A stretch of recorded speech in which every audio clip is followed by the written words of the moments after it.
আলু, বেগুন, মূলা আর ছোটো মাছ দিয়ে দারুণ মজার একটা চচ্চড়ি। আর আমার মনে হয় এটা রান্না করা খুব সহজ, আর ঘরে ঘরে সবাই প্রায় রান্না করেই থাকে, আর খেতে কিন্তু খুবই মজার হয়। তো আমি এখানে আলু, বেগুন, মূলা, পেঁয়াজ, কাঁচামরিচ, তার মধ্যে একে একে লবণ, তারপর হলুদের গুঁড়া, তারপরে দেব একটুখানি ধনিয়া গুঁড়া, তারপরে দেব জিরা গুঁড়া, আর হচ্ছে গিয়ে দেব অল্প একটু শুকনো মরিচের গুঁড়া, আর দেব সাদা তেল।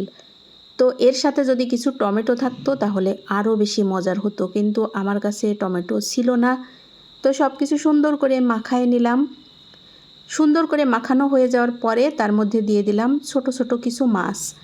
আবার সব কিছু একসাথে সুন্দর করে মাখালাম। দিয়ে দিলাম সামান্য পরিমাণে জল। আমি খুব বেশি ঝোল রাখবো না, তাই অল্প করে দিলাম। আর যারা একটু ঝোল ঝোল বেশি খেতে পছন্দ করেন তারা একটু বেশি করে জল দিয়ে দেবেন। তো এই তো মাঝে মাঝে শুধু ঢেকে রান্না করতে হবে আর উল্টে পাল্টে দিতে হবে। তো মাঝে মাঝে আমি এই যে উল্টে পাল্টে দিচ্ছিলাম। প্রায় 10 মিনিটের মতো রান্না করলে রান্নাটা হয়ে যাবে। তো এই যে প্রায় হয়ে গিয়েছে, সব কিছু কিন্তু সিদ্ধ হয়ে গিয়েছে। এবার ঝোলটা গা মাখা হওয়া পর্যন্ত আমি আরেকটু জাল করে নিলাম। আর তারপরে শেষে দিয়ে দিলাম ধনিয়া পাতা। আর এই যে মাখা মাখাও হয়ে গিয়েছে, তো আমি এখন নামিয়ে নেব।